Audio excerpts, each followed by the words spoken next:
Hi, welcome back to CJ's Kitchen. Thank you so much for joining me today. I want to introduce a new cooking series that I'm calling Cooking 101. I knew the minute I decided to do this channel that this was a topic I definitely wanted to cover. So thinking back to my cooking experiences, I was actually working with some young people and realized that there were a whole list of things that I've been making ever since I can remember that I don't have to think about. I don't follow a recipe. And I think that's a true experience for a lot of other cooks. There are things that you do that are just on autopilot. And I got to realizing that they are the most basic recipes. They're the first things that you learn to cook when you're cooking.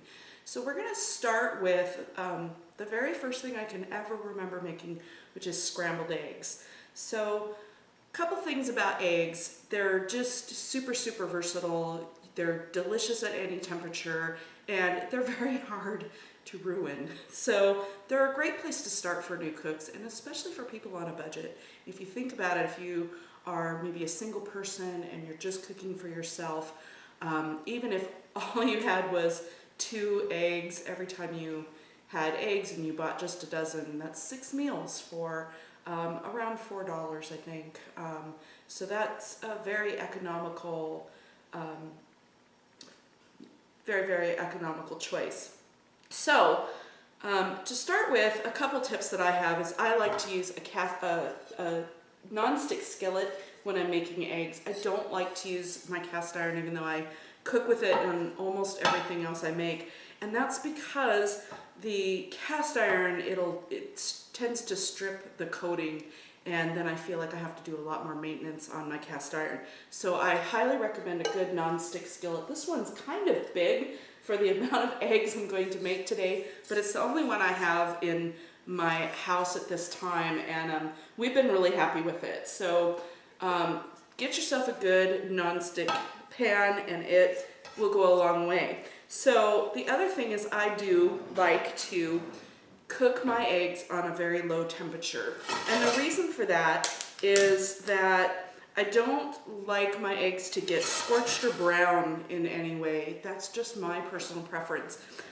If you like your eggs to brown a bit, you might want to turn up the temperature. But I start with a very low flame, and if you're using an electric stove, it would just be your low setting. Don't go all the way down to simmer, but you want low. I like to cook them low and slow.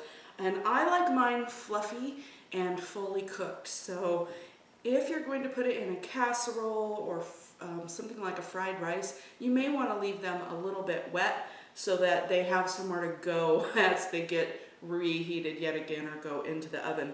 But otherwise, this is how I like them, and that's how I'm going to show you. My next tip is I like to use a silicone spatula, heat-safe silicone spatula. These are wonderful to have. If you've watched any of my videos, you've probably seen these show up in just about every one. They're great because eggs tend to not stick to them, as really foods in general tend to not stick to them.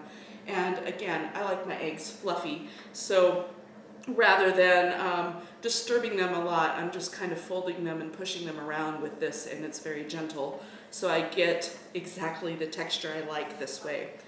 So the next thing is I like to use a measuring cup or like a gravy shaker for mixing up your eggs. You don't have to do this. You could crack the eggs into the pan and break them and scramble them right in the pan.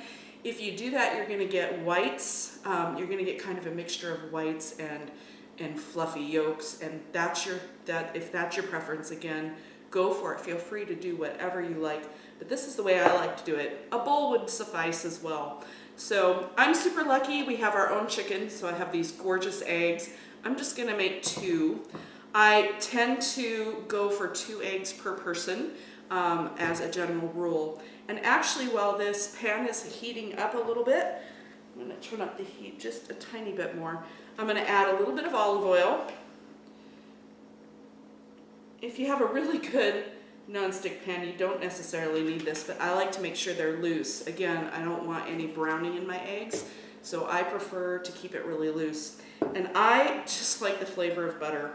You can absolutely omit the butter if you're watching your cholesterol, or you're just not a big fan of butter, or you're trying to eat, really healthy. You can absolutely omit that, but I like the added flavor.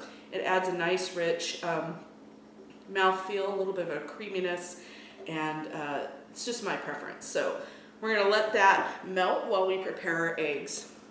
So just crack the eggs into whatever container you're going to use to just mix them up.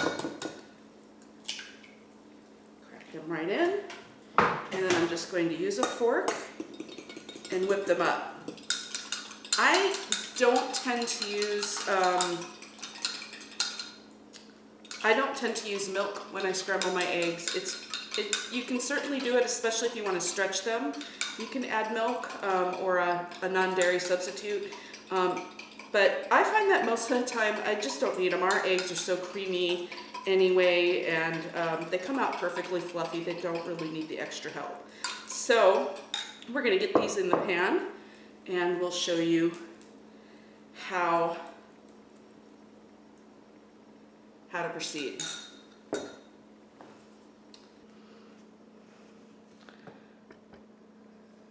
Okay, so we have our eggs in the pan, and right away I'm just going to start moving them around.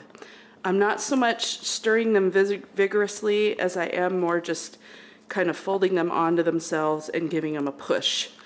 So I am going to season them right now with a little bit of salt and some cracked pepper.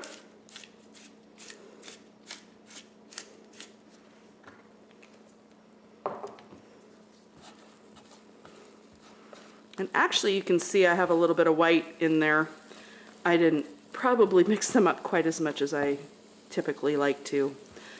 But as you can see, they go really fast. They're super quick. I'm gonna just go grab a dish to put these on.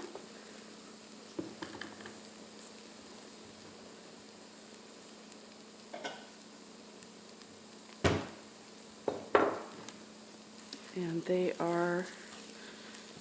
these are done. These are exactly how I like them. They're fluffy, they're fully cooked, and they haven't started to dry out yet. So, we'll transfer them to our dish.